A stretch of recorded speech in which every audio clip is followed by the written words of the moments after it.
Apo, alam ko na pinagmamalaki ka ng ina mo sa mga nakamit mong tagumpay. Ang palubag-loob na wika ni Lola sa akin. Lola, kung alam niyo lang po kung ano yung nararamdaman ko kanina. Malungkot kong sabi sa kanya nang maalala ko ulit yung malungkot na eksena sa graduation ko. Sa lahat kasi ng mga estudyante, ako lang ang walang magulang. Madami kang order. Teka, kasama mo naman si Aling Seni na umahik sa entablado, hindi ba? Nagpatuloy naman ako sa pagsasalita. Opo, kaso Lola iba pa rin yung mismo kayo o yung mga magulang ko ang magsasabit sa akin ng medalya. Ang totoo po niyan Lola, halos nayak po ko kanina kasi pakiramdam ko ay mag-isa lamang po ako. Walang nagmamahal sa akin. Naiinggit po ako sa mga klase ko. Kahit na wala silang award na nakuha. Naiintindihan kita po. Naikwento nga sa akin ni Senny, malungkot niyang sabi. Eh sino po bang hindi iyak doon? Eh, nakikita ko po yung mga kaklase ko na kaliwat kanan nandyan ang mga magulang. Lola, hiling ko po sana sa Diyos sa sana'y magkabalikan ulit ang mga magulang ko. Yun naman ang sabi ko sa aking Lola na alam kong hindi na rin matutupad ng Diyos dahil may kanya-kanyang buhay na ang aking mga magulang. Hanggang ngayon ay umaasa ka pa rin ba dyan? Ay, Apo. Kahit na walang assurance kung makakamit mo talaga yon o hindi. Hindi pa naman mawawala ng pag-asa Lola.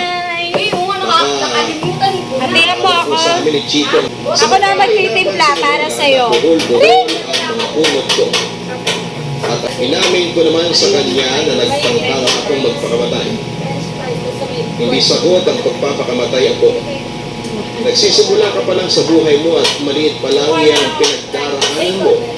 Kumpara sa akin, kasi humingi ka ng tulong sa Panginoon. Hilingin mo sa Kanya na bigyan Kanya ng lakas at tibay ng loob.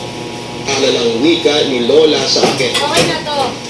Tumango naman ako bilang sagot kay Lola.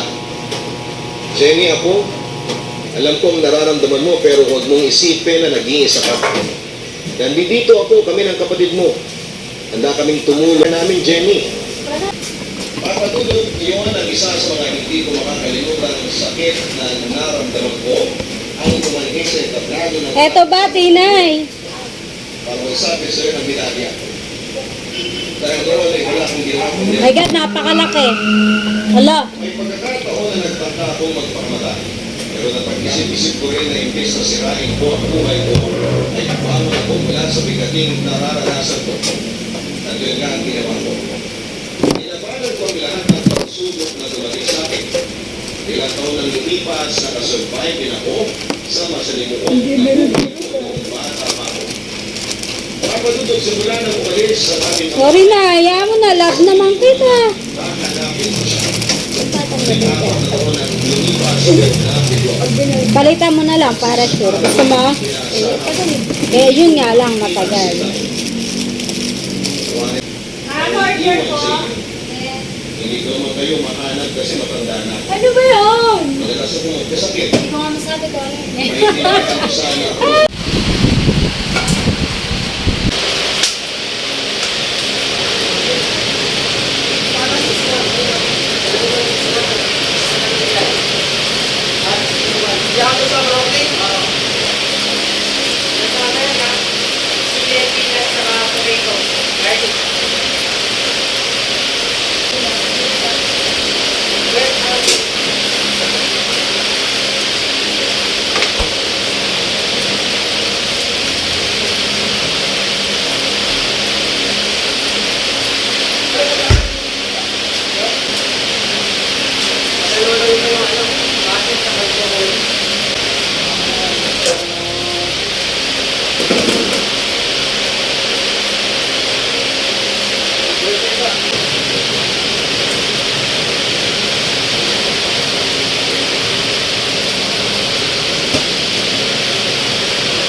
Oo.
Maglilinis ng mga kuradyo.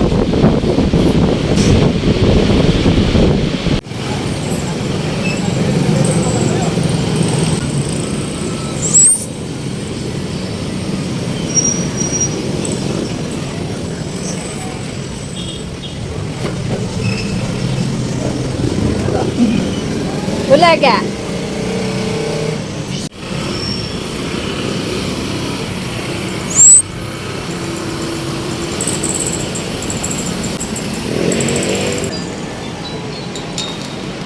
Nay.